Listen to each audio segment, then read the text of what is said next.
Just a second.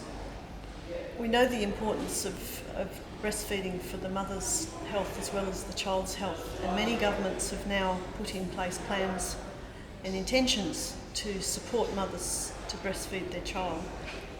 But what many have not done is to put the resources behind that. And I think this tool that IBFAN has now developed is going to be very important to make sure that this initiative is resourced. The tool, I think, will allow us to have conversations with governments about what it is costing them to not support breastfeeding. We can also have conversations with them about the economic worth of breastfeeding a mother's milk and the work that women do to make breastfeeding happen. And I think this tool will be very important for planners, for program managers, for advocacy groups, for community groups, and for international funding agencies to practically implement the very important recommendations from the global strategy. IBFAN has developed a tool for assessing the needs of the country in terms of improving its support for breastfeeding, and that tool is now supplemented by this very important costing mechanism that they have developed, which will allow us to give practical effect.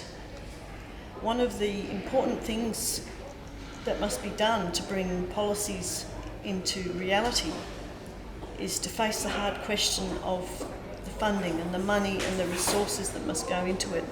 And for too long, the financing, the costs of supporting breastfeeding have been met by volunteers from their time and their energy, and this unpaid work is never counted. This tool will allow us to address that imbalance, to have discussions about how much women themselves are contributing at their own expense to the support of breastfeeding, and allow us to have conversation with government about their duty also to carry some of the cost of protecting breastfeeding, and to put numbers, dollar figures on the priority areas for action, and to also put number figures, have discussions about the number figures of what they will be saving in their health budgets and in their future mortality rates and in their labour productivity if they properly resource and fund their breastfeeding strategies. Because it's not enough to simply say our policy is that the baby should be breastfed. If they have no budget for it, then they really do not intend that this will happen. I'll finish that.